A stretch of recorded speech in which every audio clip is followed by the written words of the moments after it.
Hi, everybody.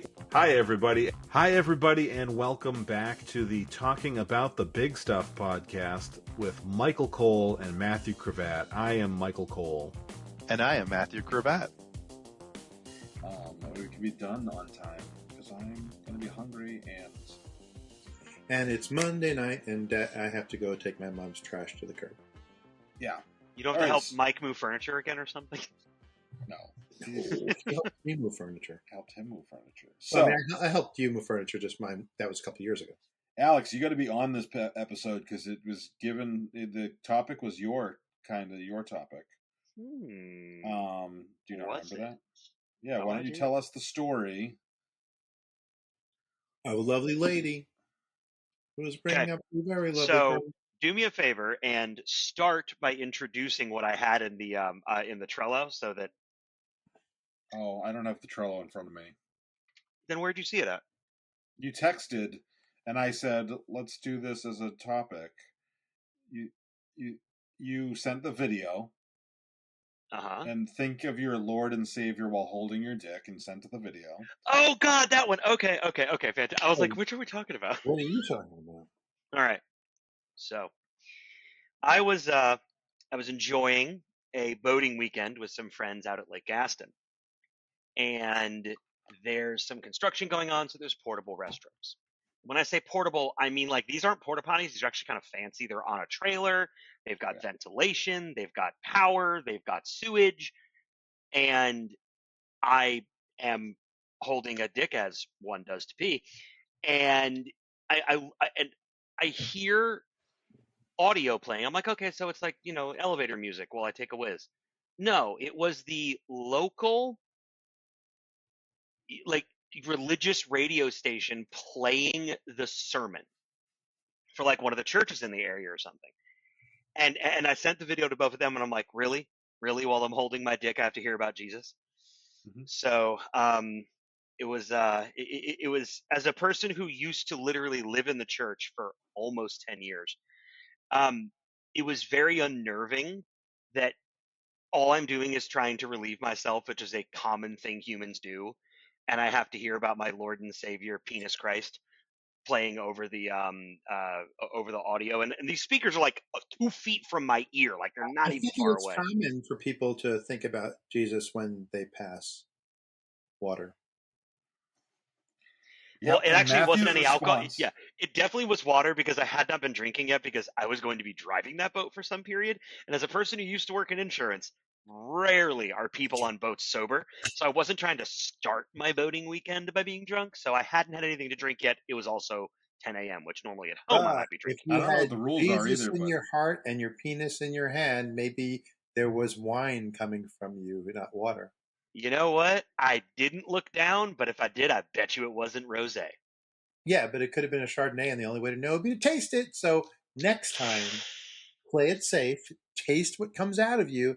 It might be wine. If it is ever rosé, you need to go to a emergency room right away. Yeah, contact the emergency room if you pee rosé. It's very true. If you look down, actually, something's moving.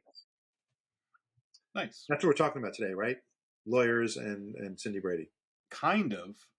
No, we're talking about proselytizing. So Alex told us his proselytizing story, and I put on Trello like maybe before Alex started on the podcast that like weird proselytizing like things would be a fun topic, because if I'm on the treadmill at the gym, sometimes depending on what time of day you're there will be like the 700 Club or whatever, and I'm just like, why the fuck is this on? Like it's that, and then on the TV next to it is SVU, and then there's like ESPN Sports Center or whatever, and it's like, this is the weirdest collection of things. It's like, but it isn't. No, they kind of go together. Well, no, it's not even they kind of go together. It's think of who's working out at those times of the day. Yeah. So, I mean, true. But or who's working minimum wage at the desk and gets to pick one of the TV shows and picks the 700. More likely. Well, there's like 9 TVs, but they have like 2 or 3 different things on. But yeah, so like the gym is a weird spot for me because it's always on the TV. Sometimes I've come in and there is a like there is a prayer workout group that happens. So like they'll be at the bottom of the stairs. 1, 2, 3, 4. No, and they'll just be like, they'll all be holding hands, and they'll be like, "Dear Lord, please just give us a good workout." And they're all like, it's like 7, 8 people, and I'm like, what the fuck is going on? Like That's what I call CrossFit. Crucifix. It's when you have to carry the cross. Oh, you're so Catholic. That's getting marked. Producer marks that one. Good. Oh, okay. I know I'm going to go off on another tangent here because I just think you're going to love this story. So I had a sketch comedy show when I was in my first round of college, and on my sketch comedy show, we did some things that we got in trouble for sometimes. And one of the things that I suggested that I was literally told if we did it, I would have my show taken away from me, and I did not do it because I'm a coward and because I couldn't get anybody to be the cast in it. Wow. I had my show when Passion of the Christ came out, and I said, why don't we film a Passion of the Christ parody where we see across dirt, we see the Easter Bunny's paw, and then the Easter Bunny's paw, like real close up, and then we pull out, and the Easter Bunny's carrying the cross with the crown of thorns, and Jesus is whipping the Easter Bunny, saying, "You want this holiday? You got to earn it." Oh God, I love that. That is fantastic. I had so many people in the studio be like, "No, we're not doing that." Though. Huh? That'd be a great meme to create now, though. Yeah. No, I still think it would hold up, and they're making a sequel to Passion of the Christ. But is Jim Caviezel still playing Jesus? Probably. He's a right-wing nut job too now. No fucking joke he is. Jesus. I don't know if he was back then, but like, but I had so many people saying absolutely not, we're not doing it. And to give you a couple of examples of things that I did, that is some Tim and Eric level shit. Like, that is fantastic. So there's that. Then then the other sketch that actually got us into almost like a fist fight at the TV station was that same woman wrote a sketch for Prego pasta sauce with real fetal chunks in it. It's in there. And we were like, and the thing that upset the most people is that when she opens the jar, we got a baby cry sound effect. So it was like, we had the entire TV club, the TV studio club, like 45 of us sitting in the TV studio. We watched the sketch before, until a vote on it, and every single person voted that it was too offensive. And I was a pro-lifer at that point in time, and I said, I'm the only person in this room who doesn't think abortion should happen, and I'm the only person in this room defending it. Are we fucking serious here? And they were like, it's so bad. So you were clearly not someone who was buying all of the rhetoric, even in your college days. You're like, no, I'm pro-life, but I mean, this is fucking hilarious. Are you kidding? Comedy was more important than politics. Comedy was more important. Yep. And like, it wasn't like pro-abortion or anti-abortion. That sketch was just like, you know what I mean? It didn't have a political stance. You could take that as, that's how liberals think about abortion. It's just to make jokes about it. Could go either way. Yeah. Also, at that same time, I was in the Gay Straight Alliance, even though I was a conservative. I was twice as likely to get a date. No, I was. My girlfriend and I joined together, but I wasn't joined just because she was there. I genuinely believed it. So I got a college story for you. Okay. On topic. I went to college in North Carolina. Sorry to hear that. Yeah. NC State. So we had our share of brickyard preachers. They'd show up and call the brickyard, which is, a common area in between a couple of buildings near the student center. And guy would come there and preach. And I like to talk shit. And so at the time, I was not very well versed in chapter and verse. But if he was talking morality and just social issues, I'll play. So I'm walking between classes, and I got my backpack on one shoulder, and I got my tennis racket in my other hand because my PE class was tennis. And he's talking, and I don't know what he said, but I said some shit back to him. And he decides I'm going to debate this young, stupid kid, right, with a Brooklyn accent. And he goes, I bet when you see a woman walking down the street here, the first thing you think is, how good is she in bed? And I go, that's true. And I play tennis too. So when I see a man, I'm like, I wonder how well he serves, because I can only think one thing about a person at a time. And he wasn't happy with me. And then this one time I was there, and it's lots of little, times I would interact with him.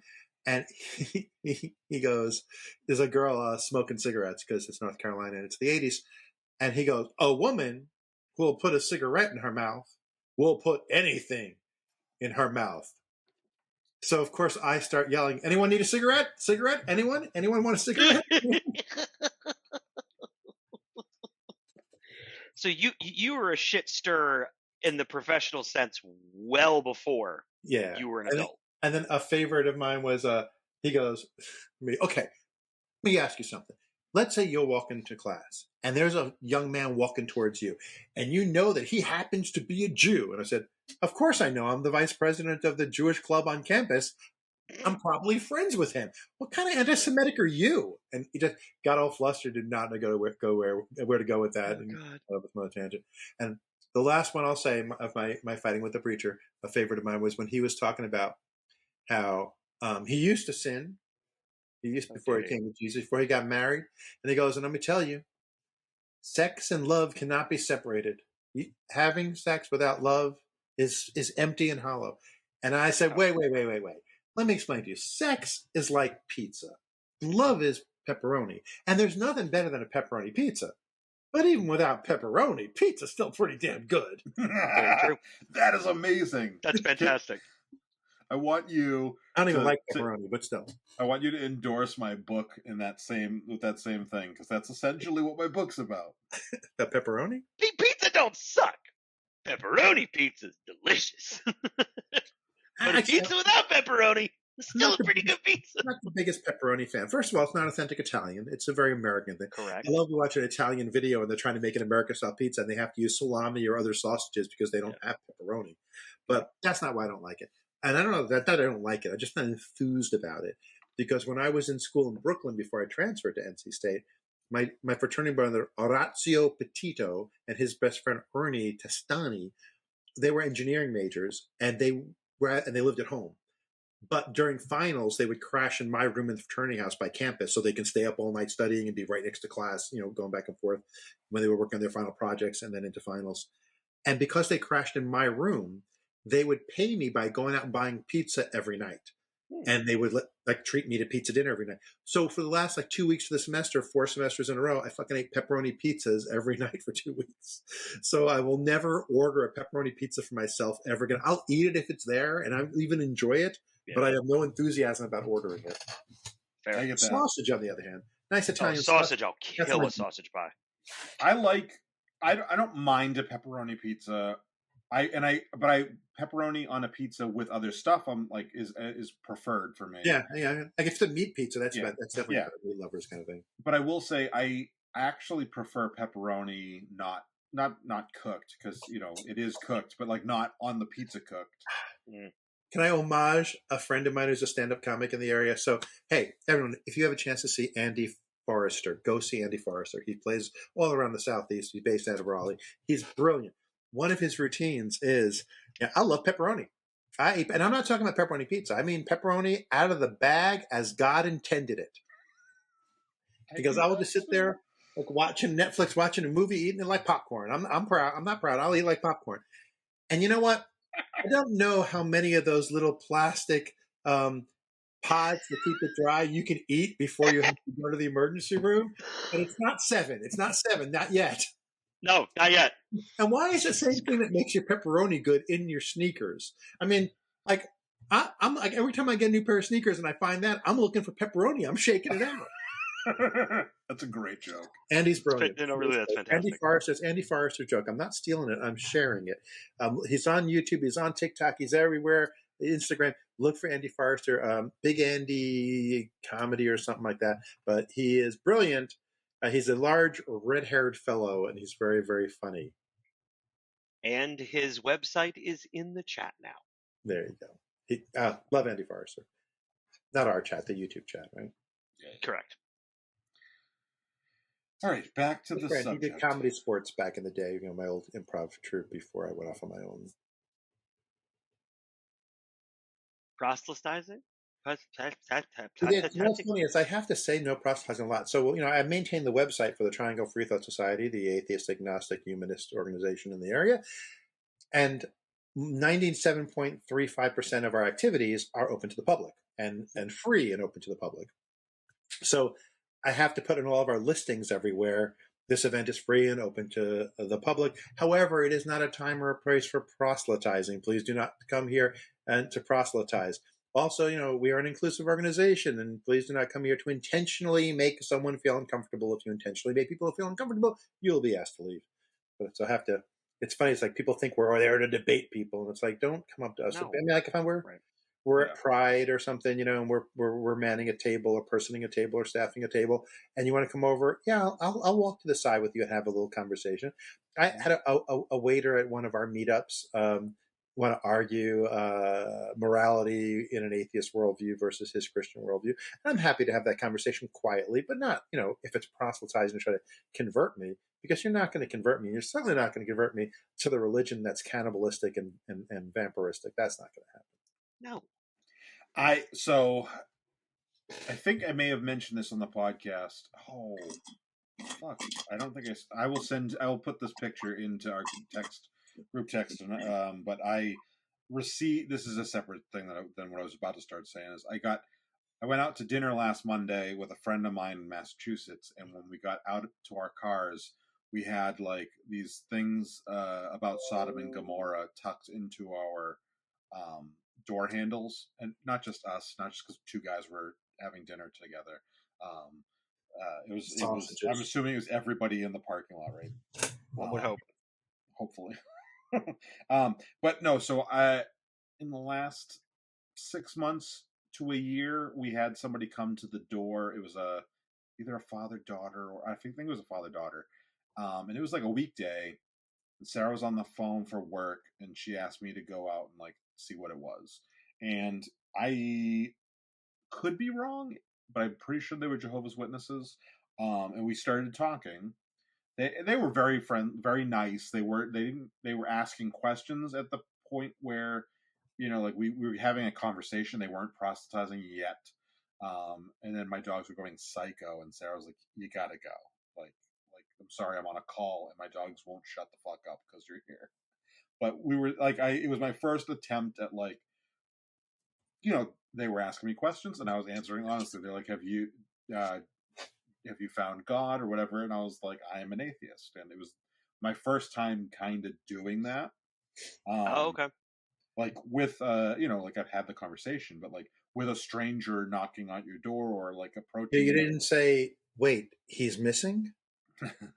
No, because they were like, I don't know. I just was like, let's see if they become jerks. I will handle differently. Yeah, I'm a very big fan of being polite to those poor people who are being forced to go door to door as part of their church. Agreed. It's not their fault; they're being pressured into doing that. Well, and it was during a reasonable time of day.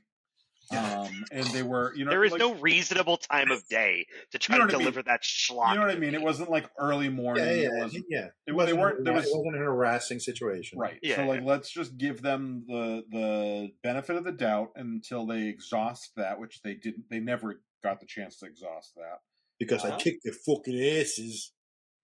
Yeah, no, because my Boston came out and I told them because Sarah was, and then Sarah goes, I come back in and Sarah goes, "Were you just trying to fight that guy?" And I was like, "No." And she goes, like, "Why did you need to have that conversation?" I was like, I didn't realize the dogs were barking. Like, I was in the conversation. I didn't notice. So I'm sending you the Sodom and Gomorrah newsletter. What was the awfully weird thing to say? I'm sending you Sodom and Gomorrah. What was the sin of Sodom and Gomorrah that caused God to destroy them again? What was it? Pride? Yes, it was pride. Thank you very much. It's one of the reasons that they turned to stone. Yeah, I mean, I don't know the story that well. I read when I was a little kid, younger than Logan. I read Genesis and was into Exodus and was planning on reading the whole thing. I got to the begats and I'm done. I don't really. Begatting. I lost everyone's begatting. Tony Alamo, Christian Ministries. I don't have. Yeah, Tony Alamo. Tony Alamo. Tony Alamo sounds like we made a character up to. It really doesn't sound real at Hey, all. I'm Tony Alamo. I'm You Tony heard about Alamo. this Jesus guy? You want to hear about this guy, dude? It's pretty cool. He turned water into wine. He fed people with like bread and fish and stuff. It was bananas. But yeah, no. What was I saying before that? Sorry. I don't know. I'm great for a derail, trust me. Yeah. I want to That's why get I'm railed. usually not on camera. I mean, derailed. Ooh. Ooh. Run a train. Oh, trains. When you, I'm so sorry. That is one of my favorite fucking autism things ever. Yeah. Yeah, she had a train run on her. You said train? So good. Oh my god. Sorry. Proselytizing. I still can't say the word right. Yeah, I couldn't. I thought there was an H in there, so I couldn't even get autocorrect to tell me. Like they were like, oh, we don't know what you're saying. You messed it up so bad. When I was texting you guys, I'm like, I hope they know what I'm saying because Clippy's just over here in the corner, like, we got all the words, and this isn't one of them. All the words, and this is not one.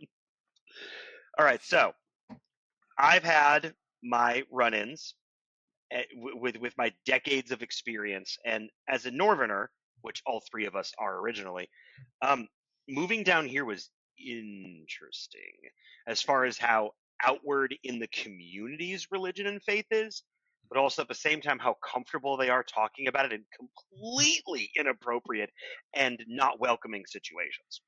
So I've not experienced that because I was well an adult when I came down here, and I was not about to start a conversation when my mother, bless her soul, told me, you don't talk about religion, you don't talk about sex, you don't talk about money you make with perfect strangers. I'm like, well, these people are strangers to me, so we ain't talking about it. I mean, but not everybody is Larry and Balky. Yeah. Ridiculous. I loved that show. So you're a Northerner, but you're a northern Protestant, which is a fairly different experience than being a Northern Catholic. From from Massachusetts. White bearded guys are very diverse.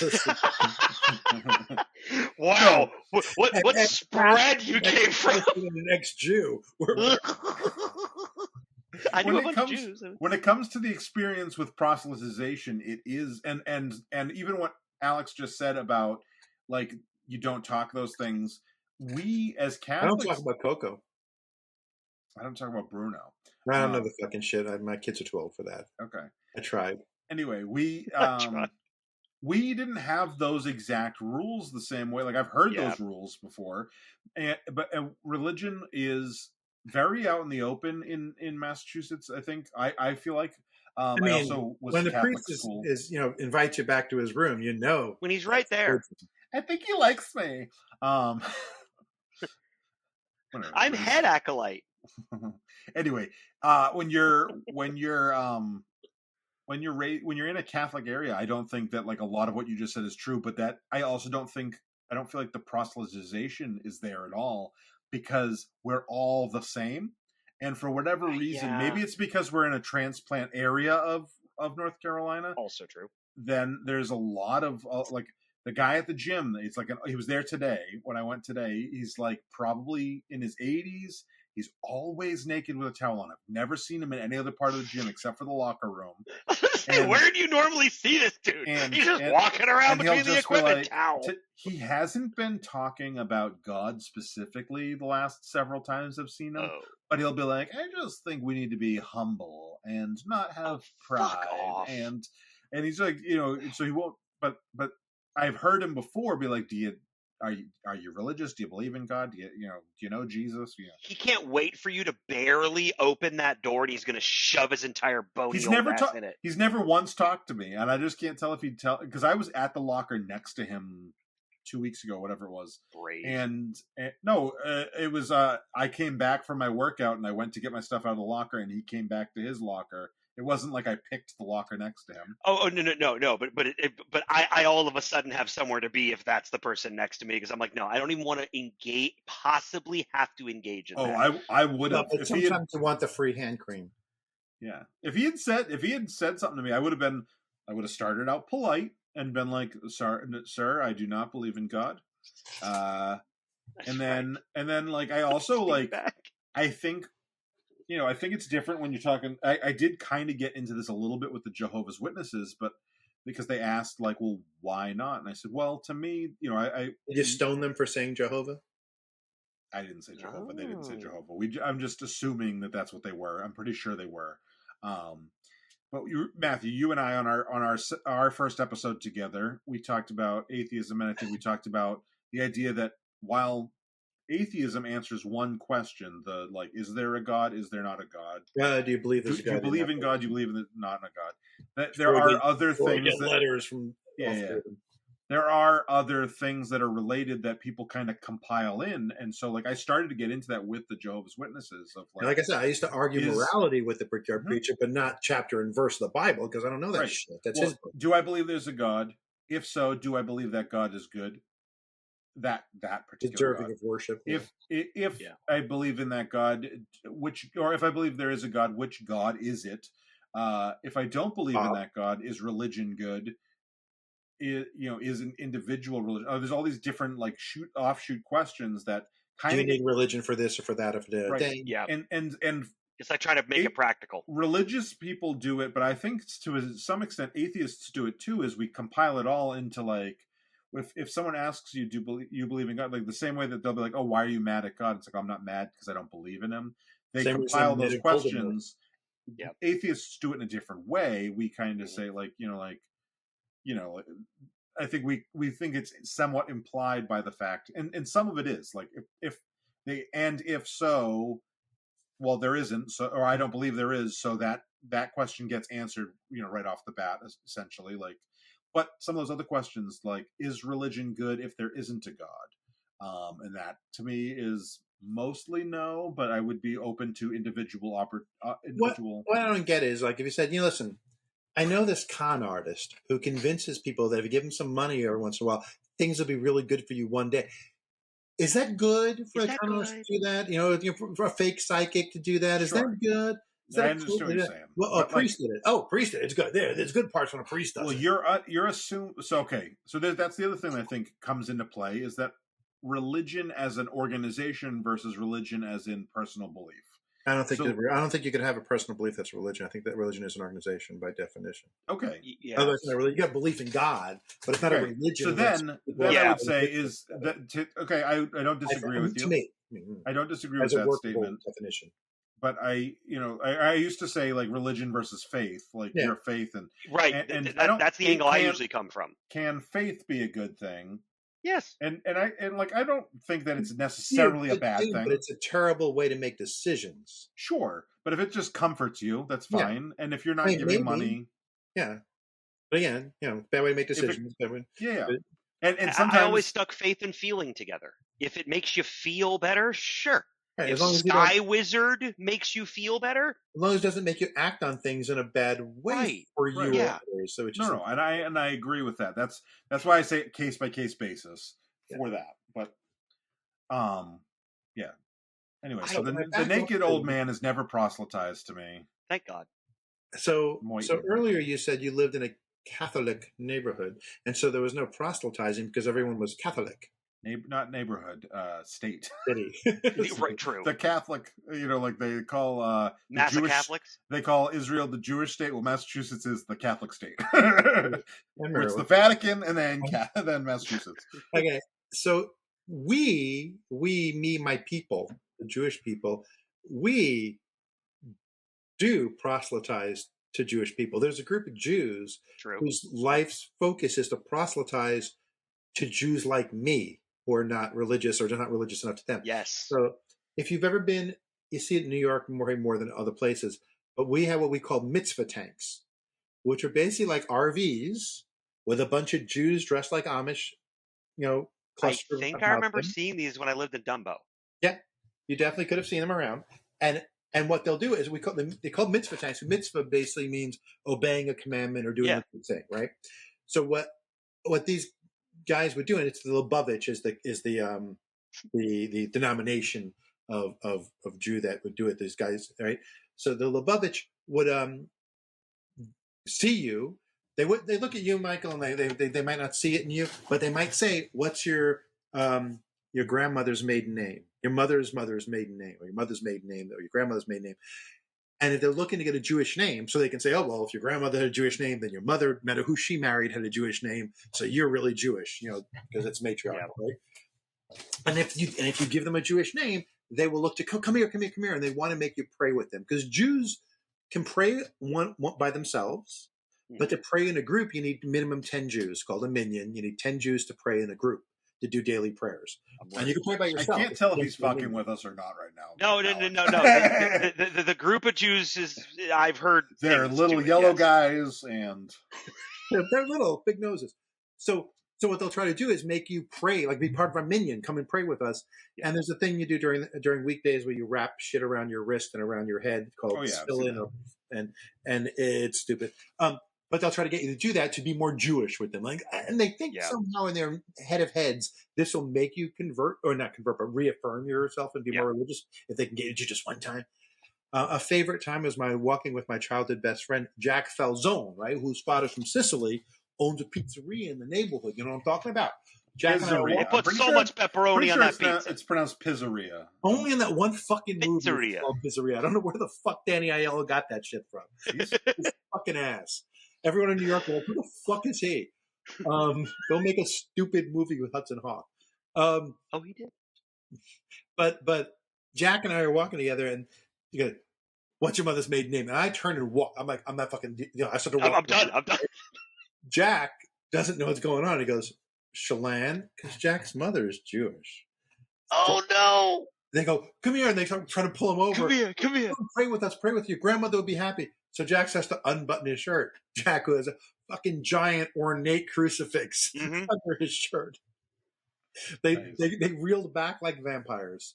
I think that would be a fun experience, because like I have been mistaken before. For what? For a Jew. For chosen. Just checking. And that's what they were doing. That's what they said. I was just checking. Off. Well, no foreskin, could be. And I am circumcised. I remember. Yeah. Anyways. Fantastic. But I know what to my mom's maiden name is Danjo, and her mom's maiden name is. It's like a banjo that's dyslexic. No, it's of Anjou, France. But then he was one of the little. It was a person from Anjou, France, moved to Italy. He was one of the little brothers of one of the Louis, and he became a king of Italy. And then we are 10 generations down or something from that. Yeah, Carlo Danjo. Heil Hitler. What? Carlo Danjo. No. If I say Heil Hitler to them, they probably would not want to continue. Jesus. Anyway. I guess Matthew's like Kanye this week.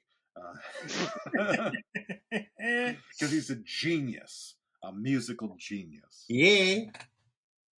Just don't ever do that again. My nephews have Yeezys. Naming me, calling me Kanye when I'm just yay. So do I. Do you have Yeezys? Yeah. They have the Yeezy flip-flops, and they're so fucking ugly. And I'm like, why would anyone... I had that, but I got a couple of shots of antibiotics, and it went away. The Yeezy flip-flops. The Yeezy flip-flops! It's one of the symptoms you can get rid of. I just gave Adidas money, and they sent me the symptom. If you drip white stuff out, you don't have to rush to the hospital. As long as there's no white stuff. I, like, now, proselytizing, I remember I was involved enough in the church, and I'm gregarious, and I'm outgoing. And I remember one of my big... Gregarious was my favorite of the monks that we had at gregarious? Oh.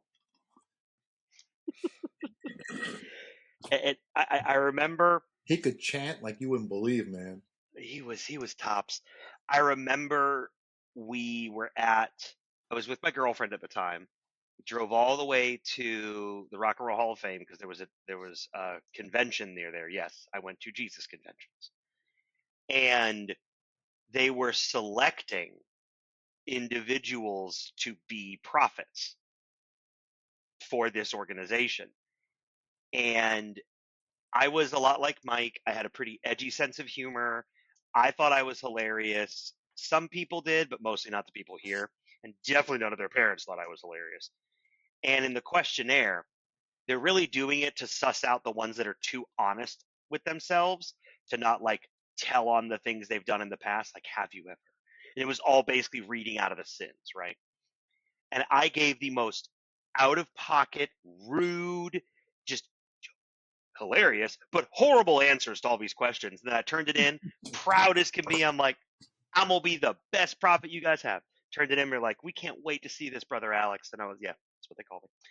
And I was like, yeah, man.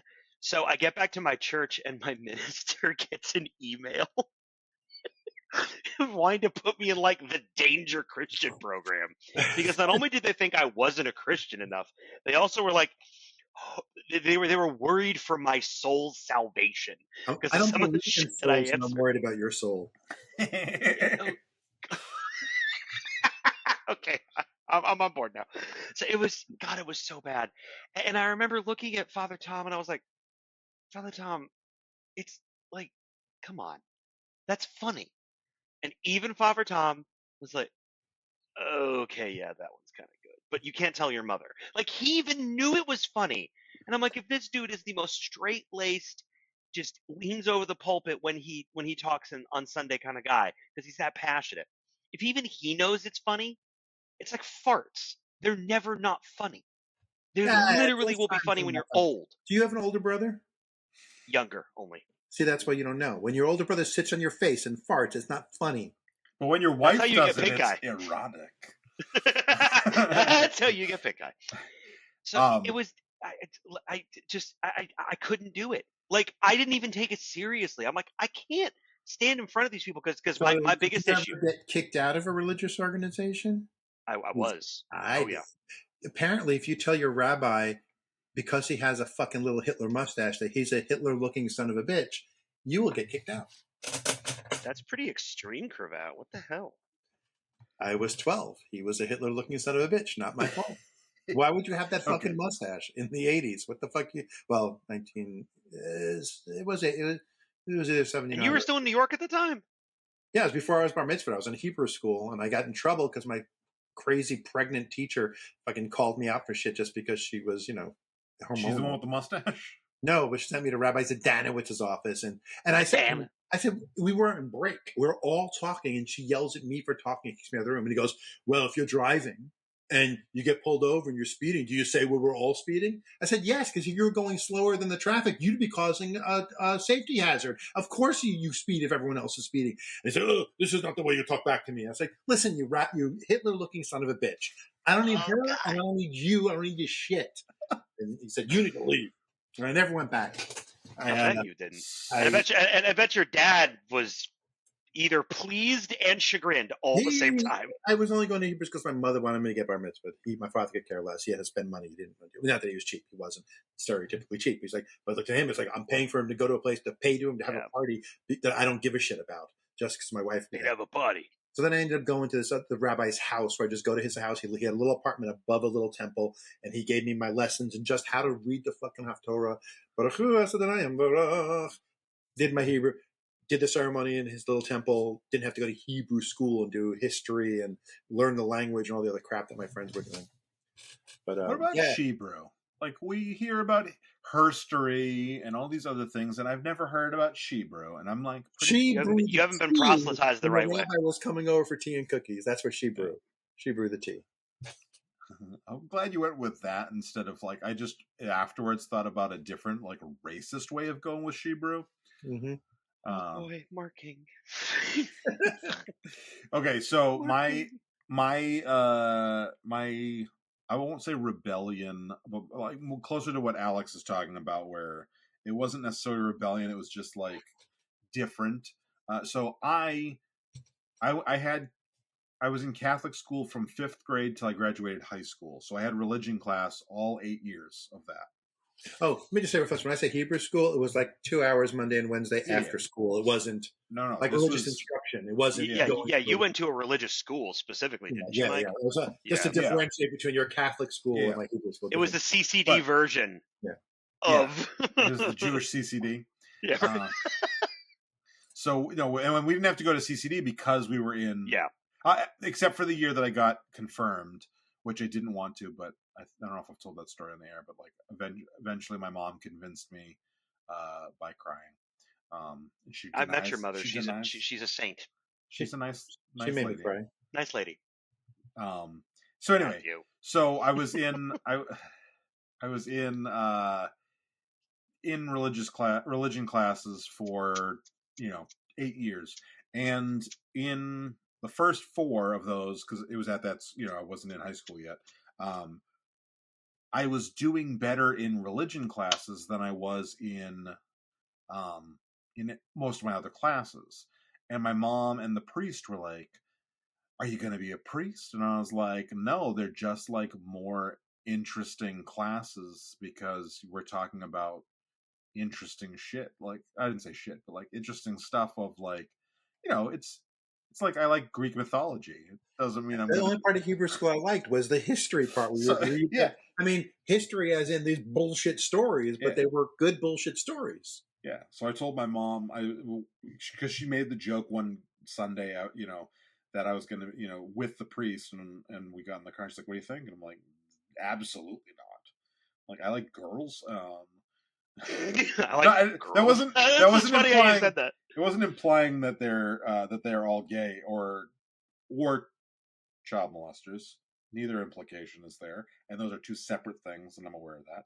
The implication there is I want eventually to have a wife. I do not want to be a priest. I don't want to be celibate. Priests don't get married. Yeah, that was the implication I was trying to make there, just so that's clear. That's rabbis. Yeah.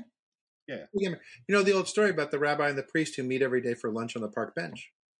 And often the priest has a ham sandwich, and the rabbi, of course, doesn't.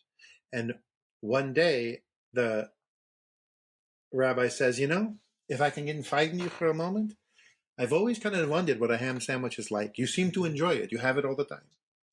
And the priest says, "Go ahead and take a bite. Like, what's it going to do? You don't believe in hell anyway. Like, just so one day you don't get the mitzvah of being kosher."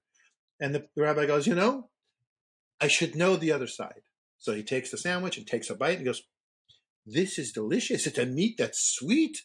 It's so good. And I don't usually like mayonnaise, but it goes good on this. I wouldn't give up my religion for a sandwich, but this is a tasty sandwich." A little while later, this young woman in spandex goes jogging, yoga pants, goes jogging by, stops, bend over to tie her shoelace. Both of them are looking at her. She jogs away. And the priest says to the rabbi, "There's something I've always wondered about." And the rabbi goes, "As a married man, let me tell you, it's a hell of a lot better than ham." Love it. Nice. Yeah. So there was that going on with they thought I was going to be a priest, which is never going to happen. My mom, and then by the time I was like about to start high school or starting high school, my mom was constantly trying to get me engaged with religion.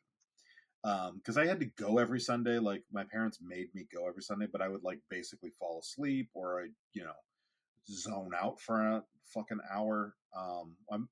And so my mom would try to get me engaged. So she sent me to a church that had like a youth a youth mass, or it wasn't Catholic actually. I think she was like, I don't care. Did she not love you? Did she not want you to be safe and virginal? No, it wasn't Catholic, so I was fine. I was safe. I don't think so. I've got alerts on those shit. It happens in a lot of it. Sure, that's true. But I don't know. So when someone says, "I want to be with a bunch of young boys where they're supposed to do whatever I tell them to do," it's never a good sign. It was like, so it wasn't like a closed thing. It was like going to church, but there was mostly just teenagers there. and then there was like that one priest who was probably, or minister or whatever he was, because my mom was like less specifically like you need to be Catholic and more like you need to believe in Jesus. See, Jews are the opposite. You don't need to believe anything but stay Jewish.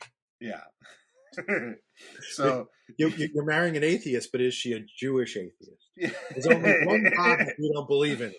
Yeah. So she would send me to this thing. I went one time, and all I remember is it was like literally every stereotype that we have of like the guy was probably maybe, late 20s, and he was like, "Hey kids, how's it going? I'm just like you." And I was just like, I zoned out. I checked. I found some like attractive girl and just was like, I wonder if I could hit on her. Like, and I just like I thought about that the entire time. And my mom picked me up and she was like, "So what you think?" And I was like, "I never ever want to do that again." And then freshman year of high school, she's like, "Well, my church that I work at, which wasn't our church that we went to, but a lot of the kids at her church that she worked at were in high school with me, and so she was like, the CYO group is going skiing. What do you think about going skiing?" And I was like, "Well, I've never skied before, so like I would need like lessons and stuff." And she's like, "I'll pay for all that." And I was like, "Okay, I'll go to the CYO thing." And it was fun, and there was very little like the priest that was there is the priest that married my sister and my brother-in-law. He's a good guy. And I knew him for pretty well because he'd worked with my mom for years at that point. So it was like not a bad situation, but it was not really particularly religious. And so I was like, This is fine. We pray at dinner. Cool. I pray at dinner at home anyway, because my mom makes us do that anyway. So It wasn't like a big deal. Right. And those were my like experiences there. And she just kept trying like to like figure out something that was going to work. And I didn't think to me, it was never like at that stage, it was never, I don't believe in God. It was just like, this is corny or boring or whatever. I don't want to do it. And she didn't get her wish on so many levels. So. Oh. And that brings us to my turn to evangelize. Listen, if you're watching this on YouTube, please join our brethren by subscribing to this channel.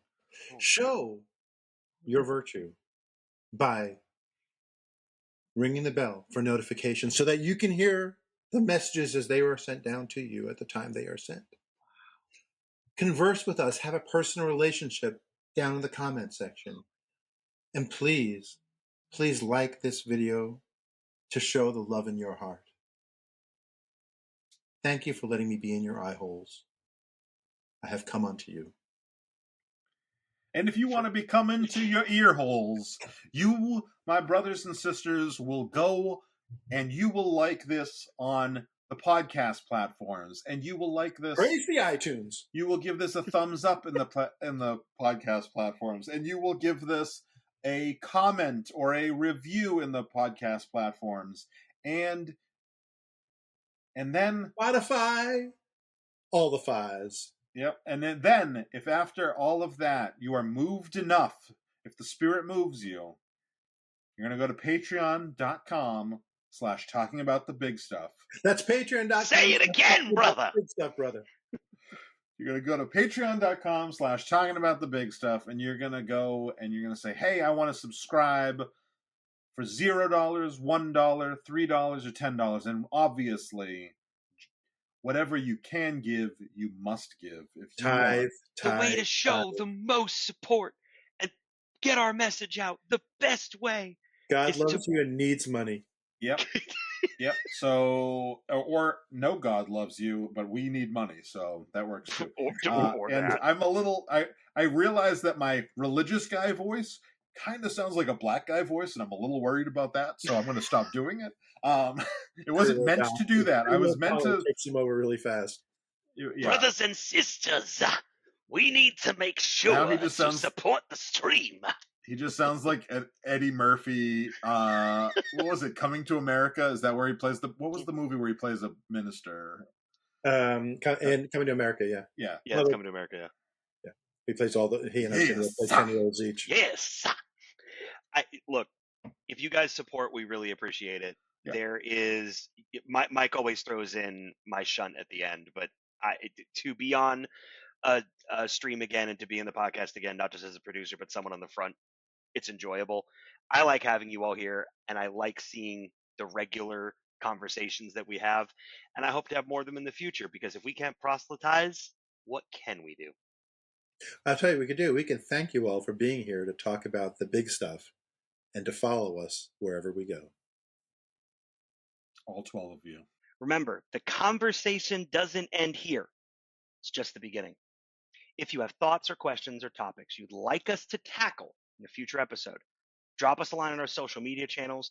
Engage with this video when you are now watching it as a VOD on YouTube. Send us an email. We love hearing from our listeners, bringing us topics, because if you leave it up to the three of us, we're going to eventually be talking about underwater basket weaving. So we would appreciate you guys reaching out a little bit. Don't forget to subscribe to Talking About the Big Stuff on your favorite platform. Give us a 5-star rating. Engage with it. Criticize us. We need to grow and be better, and you're going to help us be there. You're going to help us get to that point. It really helps us more to reach out and also to keep the conversation going. Thank you for tuning in. We'll be back next week with more big ideas and more thought-provoking discussions. Until then, stay curious, stay informed, and keep talking about the big stuff. The preceding podcast has been a Chocolate Diamond Media LLC production. Copyright 2023, all rights reserved.